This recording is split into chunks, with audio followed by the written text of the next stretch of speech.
Dear Dhamma friends, today also we are going to take time for the talk. May everyone settle down and give the consent with 3 times sadhu, sadhu, sadhu.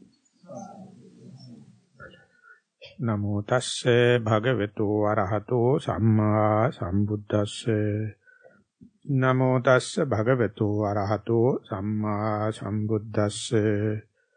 Namo tasse Bhagavato arahato samma sambuddhasse.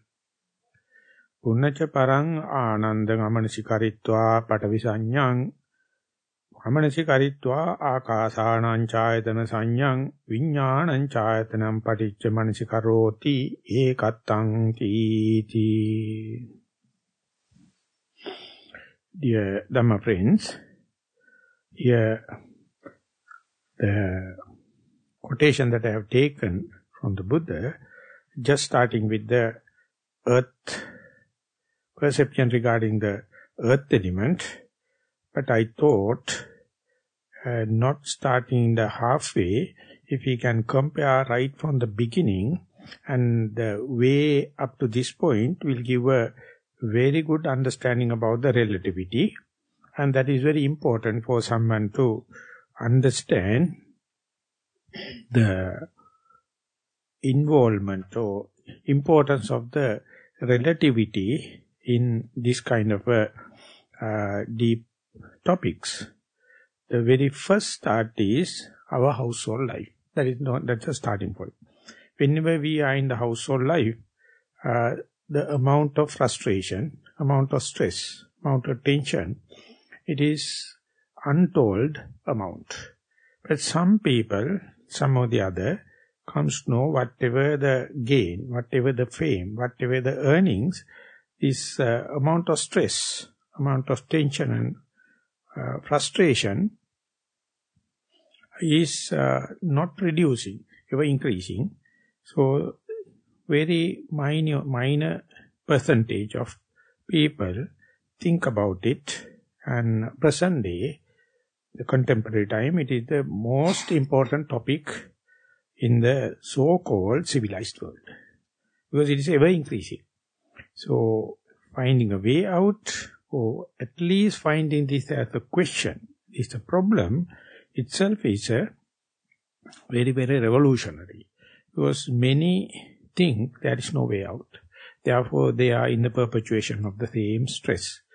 But if you are lucky enough to think in positive way, that I must find a way out, that is what called the revolutionary thinking, or against the grain kind of thinking. And for them, the religious circles present different answers. Or mystic circles give different answers. So whenever someone is titillated, whenever someone is interested in finding way out, not everyone come to practice mindfulness or become a disciple of the Buddha. There are 1001 traps, 1001 loopholes that you can slip into. So much you have the stress, so much you search. There are so much of options or advertisements or marketing. So, very difficult to say, even you are a revolutionary, even you are searching, you will hit the correct target.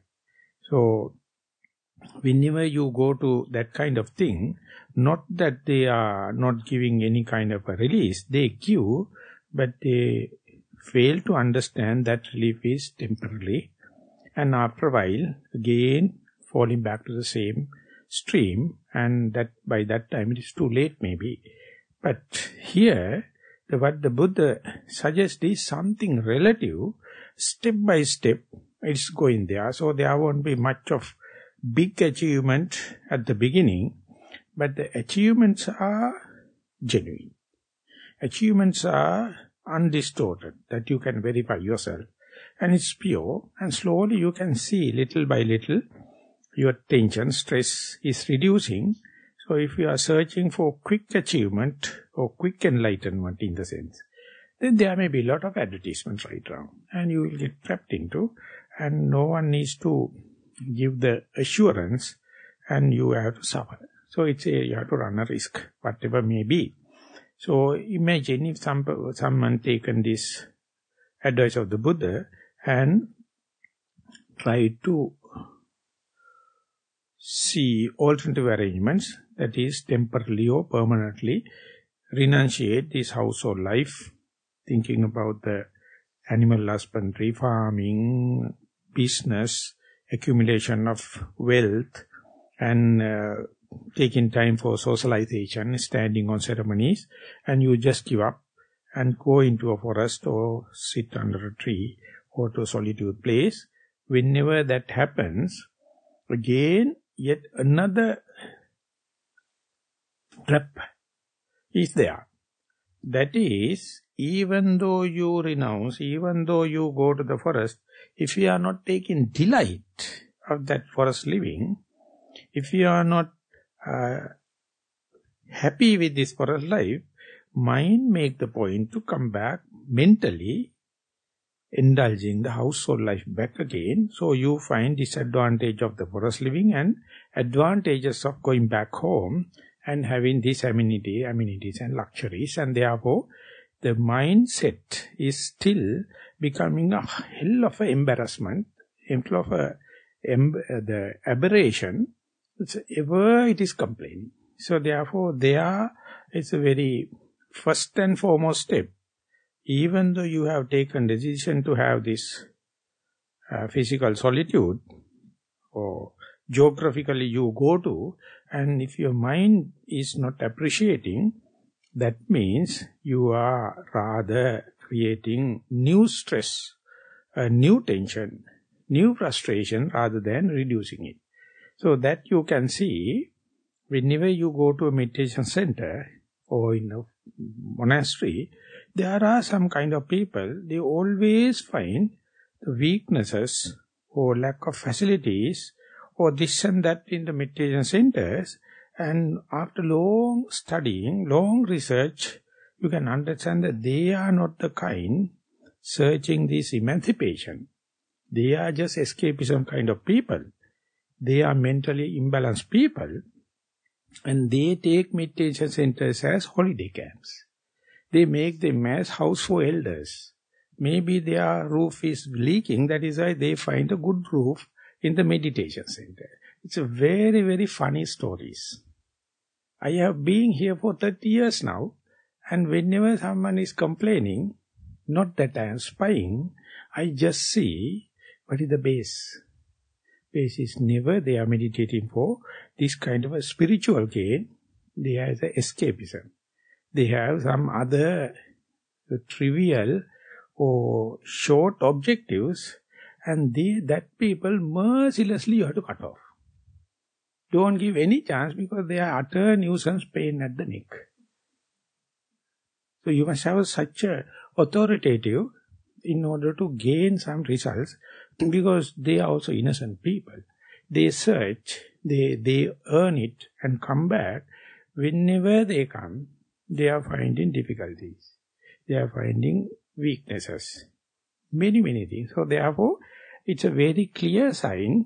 If your aim is not clear, whatever the measures you are taking, even if it is appreciated by the Buddha, you won't get any results. Even at the very gross level, even at the ethical level, even at the social level, even at the society at large level. So therefore, these things, this kind of understanding, only available in the lineage, very traditional, and they hold this information, and they screen the people right from the beginning to understand why they take this meditative paths.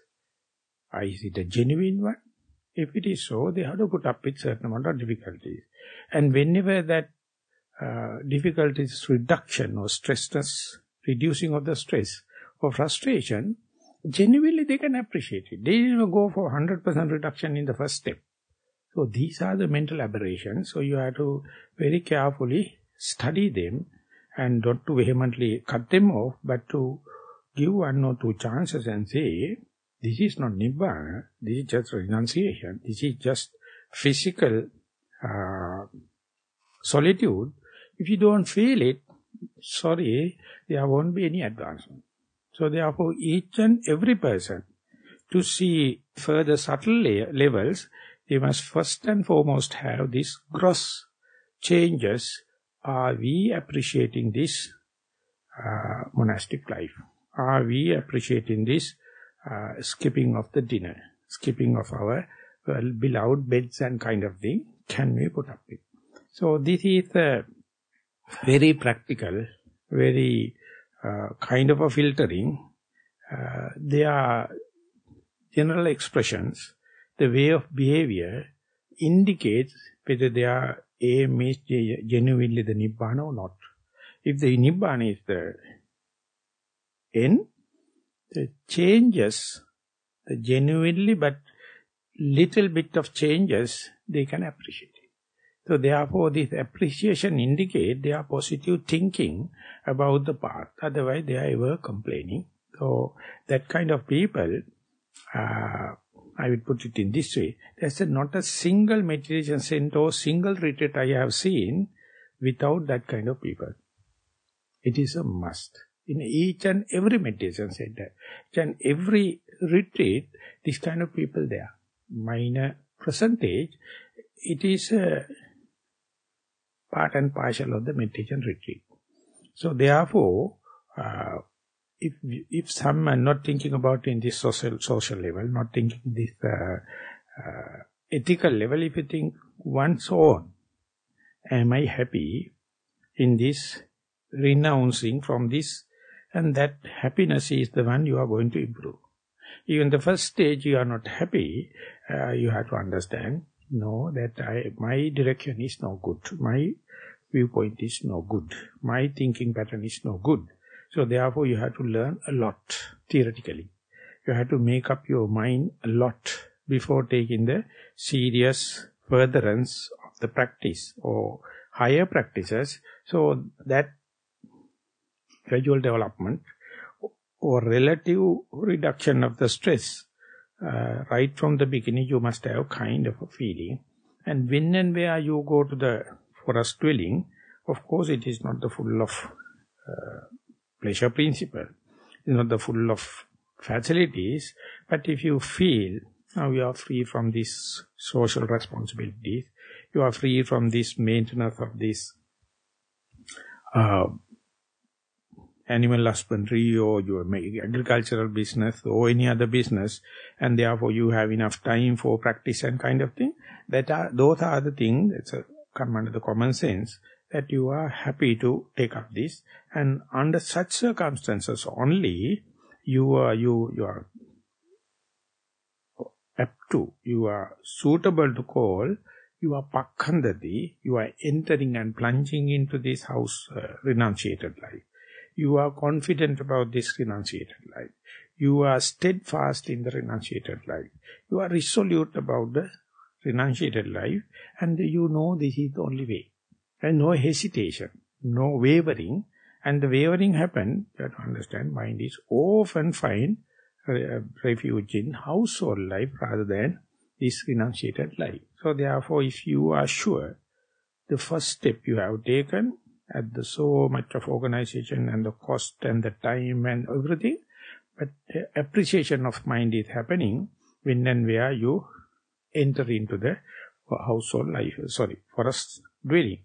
And when that happens, then you can understand so much of emptiness or voidness with respect to the stress happen.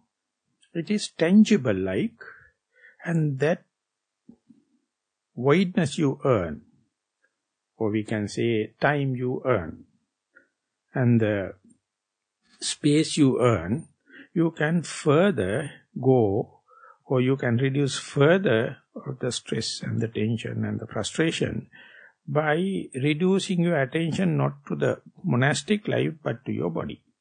When and where attention is confined to your body or your posture, that is one step ahead now, if at all, there is a stress or tension or frustration which is limited to the body, it is not pertaining to household life or the forest life. They are gone because mind is plunged into the body. Enter into the present moment, present posture. And your confidence, that confining and that restraining of the attention to the body is a reduction of the tension, reduction of the frustration, reduction of the stress. And therefore, when and where possible, you try to keep the mind within the body, or in other common sense, you try to be your best friend of the body. You give the full comfort. Whatever the posture you live happily and be contented, because you know the mind is, as far as your adverting part of your mind, or your vitakka is concerned, or your noting is concerned, labeling is concerned, is more and more familiarizing to be with the posture. And when that is increasing, you feel the steadfastness in your meditation, in the practice, and you develop a resolute faith. This body is the biggest fully equipped laboratory, and my laboratory is 100% complete. I need nothing extra. All the facilities are there, so you develop kind of a resolute faith on your body, whatever may be the posture. And there are huge amount of tension you can cut off, because when and where mind is thinking other person that you understand, asking for trouble. Whenever the mind is jumping from this body and the outside, you know it is asking for trouble. When and where mind is jumping from the past and the future, you understand it's asking for trouble. So let it run like a monkey mind, mad monkey mind. And if you know when and where it is associated past and the future, other people, other places, your solace, your oasis, your security, your steadfast, resolute object is the body. Bring it with calm and quiet. Try to establish in the body. And now you know this is the stressful place, this is the stressless place. This is the tensionful place, this is no tension place. Both of them, so-called household life or forest life, is a perception. And whenever the mind come into the body, still you have only the perception. You perceive, I am in the body. So between these two, you select, you maximize, you plunge as much as possible to this is recognized solace, or recognized oasis, or recognized security. That is what here meant by resolute faith. When and where mind is with body, you know it is secure. And there is nothing blocking from you to bring that insecure place to the secure place. And there is no methodology you have to learn. There is no golden formulas. There is nothing to by heart you to bring the mind from the tense place to the lack of tension, the stressful place to the lack of stress. And when it is come up to a certain momentum, it says, even in the dreams, whenever fear happens, you never look outside, you look, whenever the mind come to the here and now, the refuge is there. And that is the mantra. And that is the way. And whenever mind become uncontrollable, due to some social effects or some mishap or wrong attribution or kind of thing, you know it's take huge amount of stress. And there, you never go for unwanted mistakes. When and where time permits, bring the attention back into the body or the posture. Then you make use it as a pivotal point. You make use it as a benchmark. You make it as a sign to go for security. So there you find the body itself is not a comfortable object. Whenever the mind comes to the body, you don't feel hell of a comfort. You feel pain. You feel this and that aberration and the friction.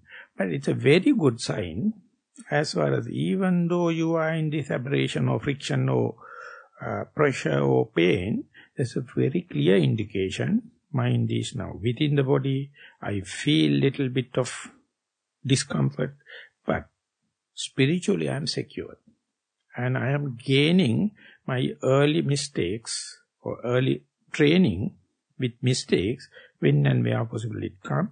And then you know more and more tiny little changes, tiny little signs, tiny little sensation of the body more than earlier. So therefore your bodily signals and the bodily behavior changes become your main object. You learn it more and more, and when that increases, that itself, it's a kind of a loving kindness to yourself. And easily you can understand why other person is not at rest. Why other person or people is in such an uncomfortable situation, because they hate their body. They hate the present moment. They hate the present place. Therefore, whenever they come into the uncomfortability, they search, they seek refuge outside. So nothing you can help, because your total mentality is wrong. But if you are sure, let them dance, let them play, let them seek outside. Whenever you bring the attention here and now, their mistakes is a very good lesson for you to reconfirm, refine, when and where the body understanding or body mindfulness, be here and now, or diligence, is more you use, more you become resolute. And when and where that happens, that itself is leading further. The body means, signals from the body means, the perception of the body means, feelings of the body means nothing but the four elements. Beyond there, nothing. Though later you speak, write, communicate the body in terms of four elements. That is what you call short to the point, without adding any kind of a commentaries, without adding any preconceived ideas, premeditated thing. Whenever heat, stiffness, tension, movements, fluidity, when happen, just report, just be aware. That's a very clear indication. Now mind is engaged with the body, engaged with the four elements. And after long study only, or after long scrutiny, only you will understand, even though there are four elements, at a given time only one element is dominating others. So that dominating one is the one emitting the signal. So instead of learning of all the four, the Buddha says, just take whatever may be the prominent, eminent object or element, and then that indicates you are totally aware of the body. You are totally aware you are covering the whole four element, because it is a universal law. Whenever out of these four elements, if the earth element is dominating, it by itself is suppressing all the other three elements. And it is there in the senses also. If the eye is the most stimulated organ, it suppresses the ear, nose, tongue, body and the mind. Whenever you become a seer, you can't hear, you can't smell. Your smelling faculties are suppressed, because that is the way it is. Totally capitalistic system. Person who is coming up is suppressing others. And four elements also exactly the same. Whenever the air element become prominent, it take care, all the other three suppressed. When the earth element is prominent, all the others become suppressed. It's a cause and effect relationship, and they are set norms. But you to understand it take long time, because of your judgmental or reactional or assuming kind of thing. So imagine when and where you to see, you to be face to face, you to be aware, now the earth element is the prominent, and be aware earth element, don't go in search of air element, don't go in search of heat element or water element. That is the way you pervert it. You disturb your trend. So whatever the prominent is the access point. This is the entrance. And be aware of it. Immediately that will give rise to another element and this will be suppressed. And there you must not have any hesitance. Should I go back to the earth element or should I go back to the newly prominent element? You always take single norm, that is, yatha pakatang vipassana biniveso. Whatever may be the prominent, you just take it as your primary object. And there is no doubt in that sense. There is no uncertainty in that sense. But to get that kind of organization, that kind of a discipline in your mind, it's the biggest achievement. It's a great achievement because our mind is always for varietal entertainment. Whatever the prominent, it wants to see, go behind and see others. Whatever you are being assigned, you are not happy. You wanted to see what others are doing. You wanted to see what the next is going to happen. You want to see what is going to disappear and what is the fate of it. This is the way we are searching about unwanted stress. That is what you call, in the common sense, our social responsibilities. Walking fingers into the other psychologies. Utter wastage of time. And throughout you are suffering. But you never feel because your egotistic idea is boosted. Your conceit is boosted. Your desire is being achieved. Therefore, you don't feel it. But the Buddha gave it a very simple thing. As far as the four elements are concerned, whatever the prominent thing, if you can follow the track, you are the winner. So therefore, in this Chula Sunnatha Sutta, it has indicated the earth element. And whenever the earth element prominent, be aware of it. And when and where you know the art of taking the prominent thing as your access point, this make the trend. This make the theme of your meditation. And according to your personality, or according to your karmic forces, according to your liking and disliking, most prominent element will come face to face with you or more frequent with you, and that is what should become your primary object. So therefore at the beginning, don't worry about the anapanasati. Don't worry about the rising and falling. Even if you are in the walking, don't worry about the left leg and the right leg. Just walk. With the totality of idea, I am walking, I am not sitting, I am not standing, I am not sleeping.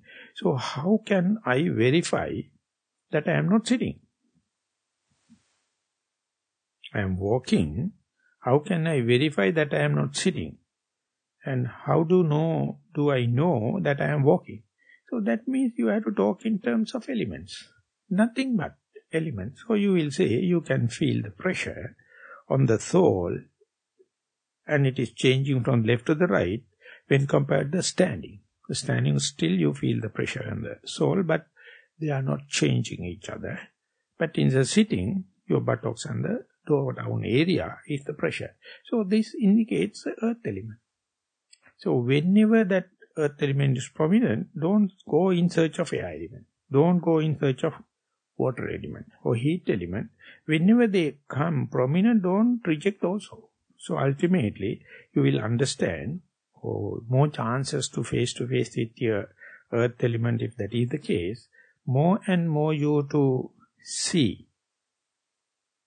the one element more frequently, more approximately, more immediately. You will see it is not a hard and fast thing. At a distance, it appears like a lump, it appears like a thing, it appears like a unit. But when you close an observation, microscopic, it is an agglomeration of tiny particles. Even the element, even the water element, even the heat element, even the earth element that we have taken, the more you observe, longer you observe, closer the observation, they become the agglomeration or accumulation of particles, and observation or prominence of that particles is not the breakage of your mindfulness. It is not the disturbance of your concentration, rather improvement in your efficiency of the mindfulness. It's an improvement of your efficiency of the concentration, and that is genuine. When and where you see something very closely, diligently, immediately, it changes. The shape is changing, manner is changing, and natural characteristics are changing. So, Pandita Sayadaw give a very good example, and I hope quoting that will give a more elucidation to the situation. In a dusk or in the dawn, when you walk in the path, if you are going to see a rope or line on the path, if you don't have a searchlight, you may consider it as a serpent or a root or rope or something like that. If you happen to think it as a serpent, you will turn back and run. If you happen to see it's a rope, there won't be any fear. You may just go closer and see. And if you happen to think it as a root, still you can go closer and see. If that is the case, if you become closer, you may find it is not a rope, it is not a serpent, it is not a root, but some movements are there. So if you are encouraged, if you go closer and closer, maybe a line of ants. And so running one ant after the ant, there is no rope there. There is no consistency there. There is no hard and fast thing. Ant after ant is running. Each ant means a lot of movements, but at a distance it appears like a dead thing. It appears like a consistent thing. So more close observation, you will see even this Patavi, even it is holding our whole body, itself is agglomerated.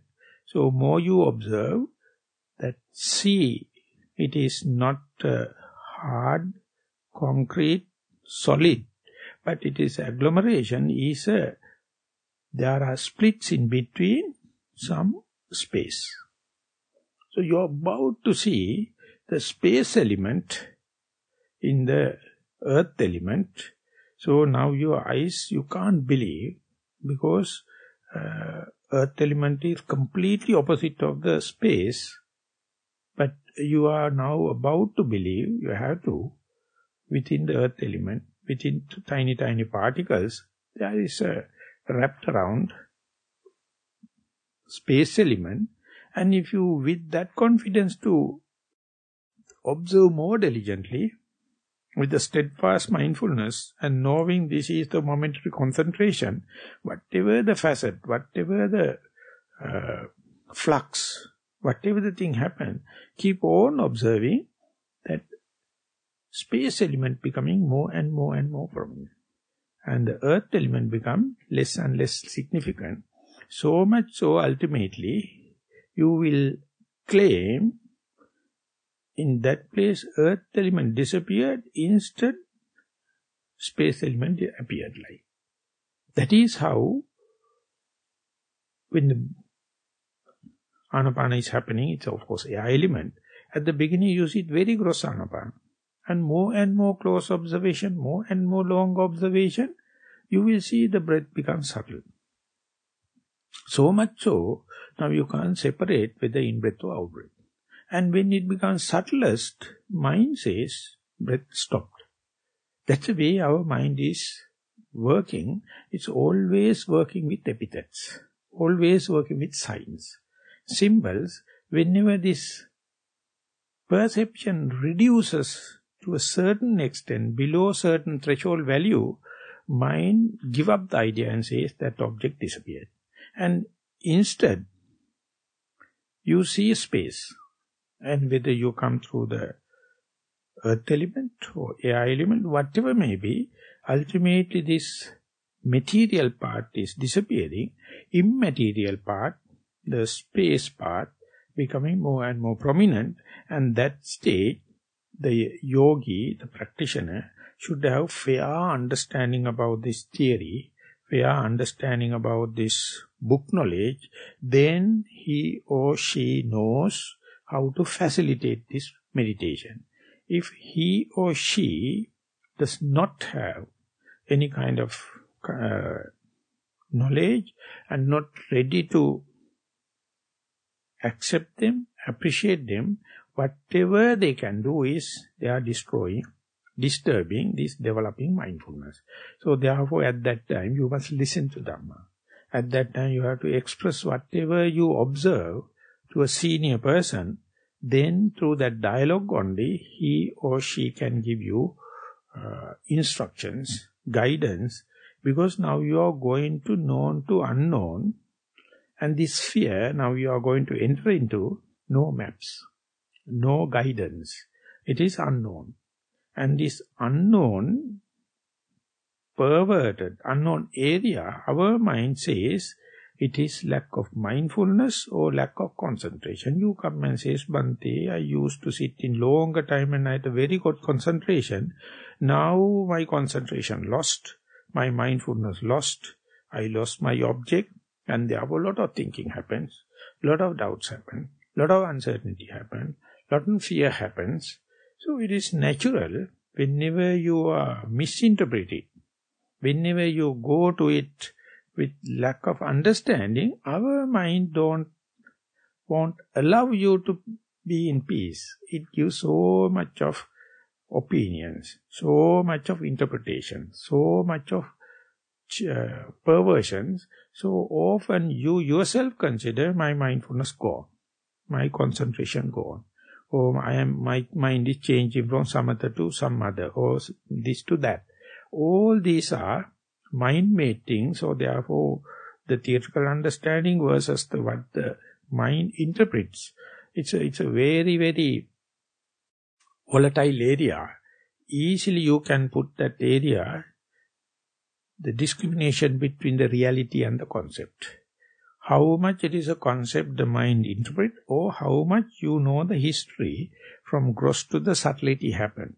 So that history, the gross thing becomes medium becomes subtle, is what you call genuine. Instead, if the mind going to come and say, no more breath is available, how can I know? My mindfulness is not available, my concentration was not available. That is, you are believing more on the concept rather than the reality, rather than the genuine thing. So each and every yogi succumb to that situation, because you are going from known to unknown. That's the adventurous part. And this adventurous part, you have to be mindful only pertaining to the materiality. Beyond that, a lot of other parts regarding the feelings, perception, volitional activities, and the consciousness that are more subtle. So this is the first and foremost acid test to understand, are you ready to go for more subtle part of the meditation, go to the more skillful mindfulness and more momentary concentration, have confidence to go forward. If it is so, you know how to facilitate it. Otherwise, anything you do is, you can distract the trend. And we have done it 1,001 times, even in the samsara as well as in this life. So therefore, don't get disappointed. Don't think that we are incapable of. So, capability is there, potential is there, repetitive application. Tell whatever the thing happened rather than putting your interpretations, commentaries. Just tell what you observe. Then the other person can listen and think parallelly. Otherwise, any interpretation you are going to do is distorting. Because our mind is more towards the elements rather than the space. It's not common for all, but generally that is what happens.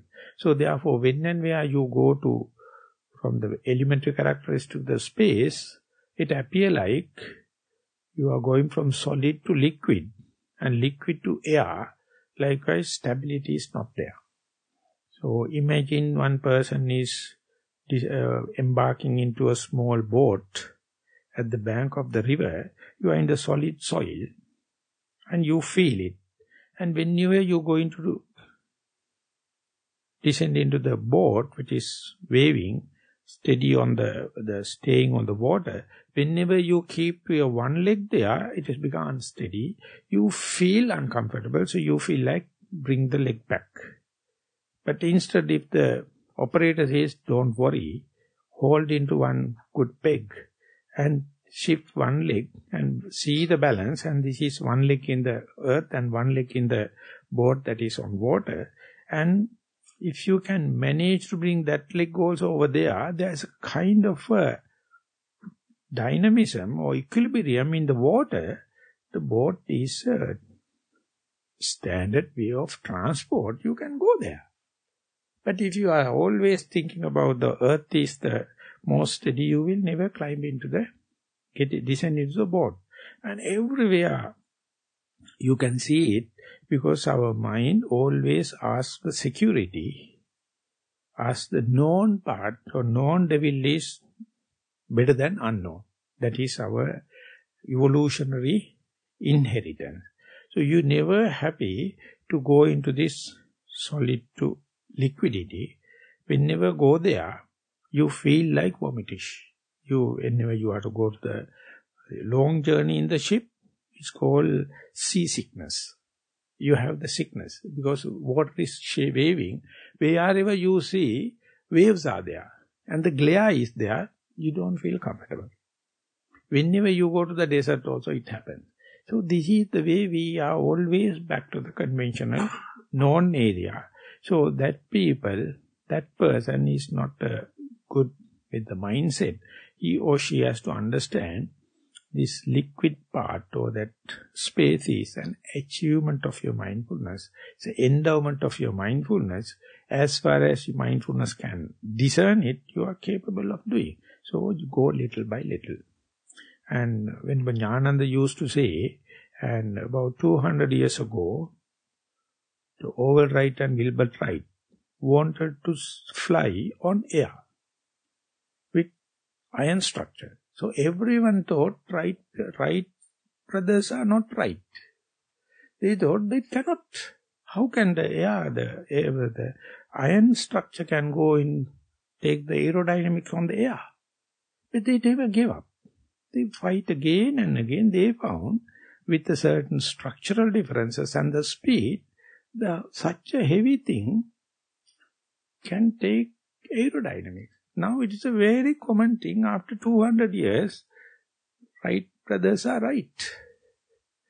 And likewise, you also understand from this earth element to the air element, without aerodynamics, with single tool of mindfulness and the concentration, it can go only for the positive thinkers or people prepared for that. That prepared thing is the one Buddha says, whenever the tiny bubbles or flux going to happen, you must have mindset, pakkhandati, pasidati, santittati, adimujjati. You must be ready to plunge into that. If it's not there, definitely you will come back to the earth part, just like taking the leg from the water to the earth. And then pasidati, you must take it as a confidence, the adventurous. Even the earth element is there, it is not concrete.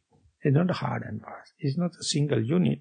1,001 tiny little particles, and within that lot of space. And then you feel something, how to stay longer time with this kind of a flux. Longer type of this kind of uncertainty, changing nature, one to the other change, and that santittana, that means steadfastness, indicate your confidence, indicate your contentment, and it never happened over one night. 1,001 times you have to do. And then you develop resolution, The people, those who are not taking risk, definitely depend on the earth element. But those who are ready to, with the resolute faith, they can understand within the earth element, there is a pathway. Now it is opening to the space element. So that kind of experimenting and that kind of a first-hand experience, never you can gain by book reading. Never you can do it by other meritorious deeds. Never you can rob it from someone. Never you can give it to someone. It is one-to-one relationship. You have to one day understand it. That is the point. The big leap and jump in your evolution. Our evolution stopped 40 million years ago. Human beings are stable now. Buddha only found through the mindfulness that within 7 days you can evolve. Or within 7 years you can evolve. That is what he says at the end of the Satipatthana. If you wish to get rid of this prison, of this tension and the frustration and the stress, is the way. And when it is revealing, you are the very person is blocking. That blocking is because maybe due to lack of your theoretical understanding. Maybe your mind is not revolutionary, it's always think according to the conventional way. And therefore you always withdrawing back rather than going for risk-loving and experimental way. And the third thing is you have never experienced that kind of thing and you think you can share with the others' experience. No, even after the enlightenment, the Buddha wanted to give it to the Prince Rahula, his own son. Impossible. He himself tried 15 years, Prince Rahula. And his beloved wife, Yasodhara, she has to done her own experiment. His father, his mother, he wanted to directly give the superconductive jack to the family members to get the maximum understanding. Impossible. Impossible. You can see how many times Buddha visited Venerable Rahula and given morning one sermon, even in one sermon. Still no. Still no. 15 years. So therefore the effort we are taking is direct superconductive connection with the Buddha, superconductive connection with the Dhamma, and when it is happening, the doubt is the main culprit. No faith, no steadfast, no resolute. So therefore, we all as a group can embark the trip. But who is going through these kind of hurdles is completely electric, completely impromptu. So therefore, listening to Dhamma in that sense, and discussions, and association with the noble friends, true people, is such an important thing. So, total of everything we call sasana. If the sasana is not there, who the hell can find that kind of a path? Even if it is given, even we have taken very successful early steps, you see the next step when it happens, it's a completely appear like a new thing. So whenever the earth element going to become less and less solid, more and more space-like, how to facilitate it, yesterday's ways and means not valid today. Others' ways and means not valid to you. So you have to be risk lover and facilitate it. Whenever you are facilitating, one day, even before going to the total space, you feel that very earth element gave this aberration, earth element gave this rubbing sensation, no more, you are in a space light, and when that happens, there is a kind of a reduction of the stress, reduction of the frustration and the tension, but you can't comprehend it because you have a kind of uncertainty seeing the primary object and not seeing the primary object. Which mindfulness is more efficient? I'll put it another way. As far as you see the in-breath and out-breath, you have the confidence. When the in-breath and out-breath is disappeared, are you better off or you lost the path? Or when you are walking in meditation, you feel the hardness, stiffness, tension. And after a while you see everything happen effortlessly. Totally you know walking, but you don't know whether it's left leg or right leg or heel or the toes, whatever may be, you feel the total cycle. Is it the loss or is it the gain? So that is the point. You develop kind of uncertainty. So whenever such a thing happens, if you are ready to experiment further without much of withdrawing back, that is what here called this Arya Pariyeshana, the noble quest. When you go there, more and more you practice the same, is more promoting the earth, the space element, rather than withdrawing. So there it's a coincidence. Never you can with your will or volition, you have no choice. Whenever the will and volition happen, it withdraw. So you have to forego your will, your volition, your determination, just do for the sake of practice. Just do for the regularity of the practice. Just do out of your faith. Just give further chance. When you go further and further, you can see, even you go to the frictionless area, the mind feel, if you are in a wrong calculation, you are alienated like, you are outcasted like, you are lost like. And therefore, naturally come back to the early signs or early grossness, early earth element. That's the one kind of mindset. If another kind of mindset is, it says, the feeling of the earth element is a gross, rough aberration, it is a friction. So I now go to the frictionless area, but the thing is, again the sound come and disturb me. Again the pain come and disturb me. I can't live in this space. So therefore lack of space, problem for such a person. So when you are in a group meditation, group interviews, you can understand personality traits. Whenever you go to the space, some people are very happy, try to be longer, so therefore they hate earth element. Some people find the earth element as your refuge, earth element as your beacon light. So whenever earth element is disappearing, you feel like lost. You feel like disoriented. You feel like outcasted. So when these happen, we are all in the same group. There is a kind of a value judgment. Your likings and disliking is a completely black and white difference with the two people. And the same person also, morning to evening, that can happen. So when such a thing happens, even though you earn certain amount of space, even though you earn certain amount of infinite this thing, your mind is not released. Because your interpretation is completely unpredictable.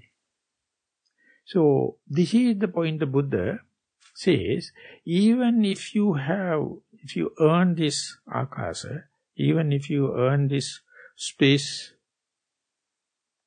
you can feel kind of a tension, you can feel kind of uncertainty, you can feel kind of insecurity.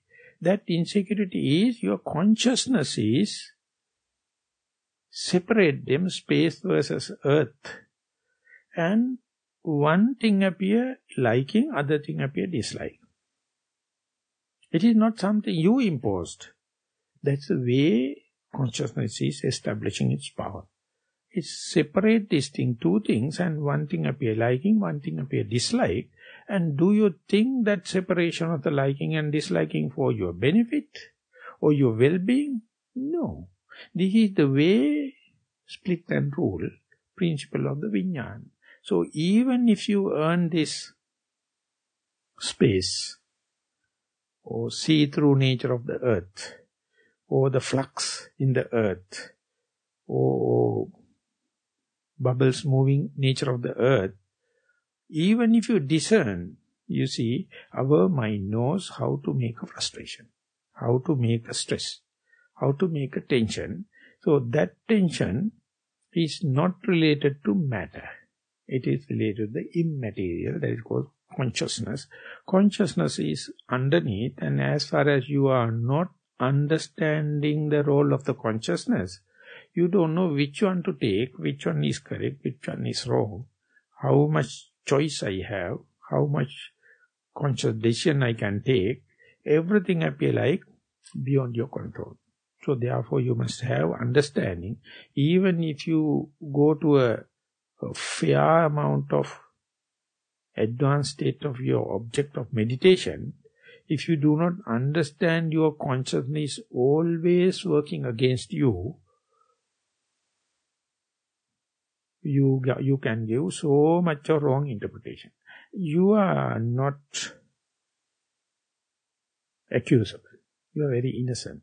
But you don't know the magic of the mind. So that is why the Buddha says, he tried to understand the role of the consciousness, and from where does this doubt arises? From where does this uncertainty arises?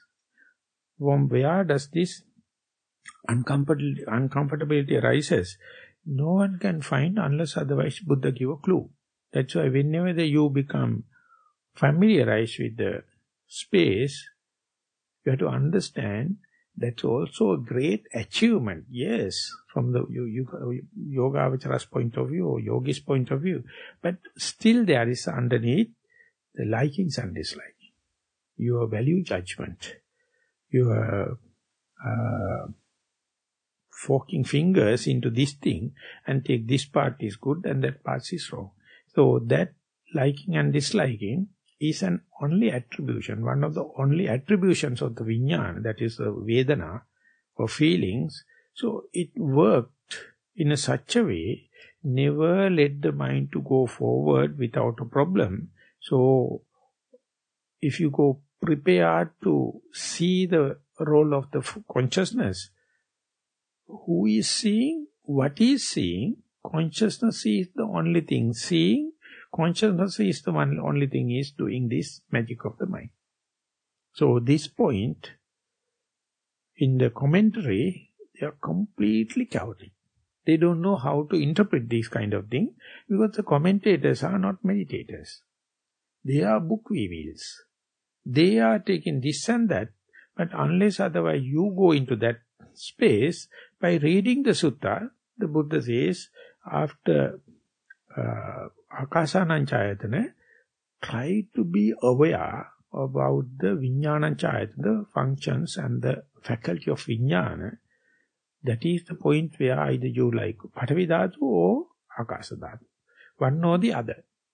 And it's not premeditated thing, it is happened then and there. So the day you understand, even if you go into a frictionless area, even if you go to the fairly comfort zone, our consciousness is always try to find a separation, have and have not, and then make a friction there. So the Buddha says, Dve me kachayana anta loko yebuyena. The world is always with duality. Either have or have not. Normally in the day-to-day life we have wealthy and poor people, have people and have not. But whenever you go to the meditation also, even if you reduce to the earth element and the space element, there also our mind using the same model, have and have not. Whenever you appreciate have, you hate have not. Whenever you appreciate have not, you hate have. And they are exactly the same amount of mental stress. Mental frustration is happening, but it is utterly material. It's utterly conceptual. So it is called sanya. It is a fight among the sanya. So it is, you must be so intelligent.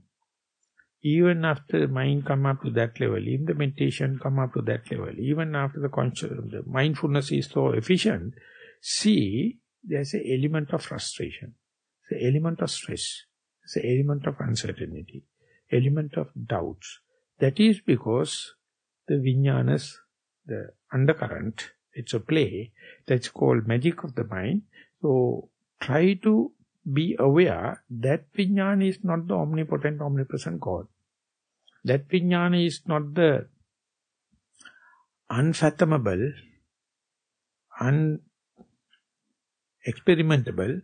The Buddha says, just like you appreciate forest life when compared to the household life, and whenever you are in the forest life, how much you appreciate living in the present moment life, and when and where you come to the present life, you appreciate only the earth element. Likewise, reductionism, going reducing the tension. Here also, see the role of the Vijnana. Whenever the doubt happen, whenever the frustration happen, whenever the uncertainty happen, don't rush to a decision. Don't think there is a quick answer. Don't think there is a overnight answer. Observe from where it happened. Then only you can see the play of the Vijnana. It is like when you see puppet show, the person in top of the roof, he is the person making the puppet dancing, but you feel, they are doing it in such an animated way, you see puppet is having the life. Puppet is talking, puppet is dancing. But everything happening on the person up there, likewise, whatever you so far happened, so far seen is a puppet show. But the cursor, the person manipulating, you have never seen. And the joke is, whenever you see manipulator, you can't entertain the puppet show. Then you know it is a piece of wood. It is not living thing. You know it is not the talking. The person who is top there fully drunkard and he is the talking, and you attribute that to the puppet. That is the way you entertain what the fool you are, to entertain a puppet. So that is the end of today's talk. So don't decide. Just keep on observing till you see the cursor, and then you will see more depth. Hoping that it will be a guideline for you to meditate, I would like to sum up today's talk. Thank you very much for listening.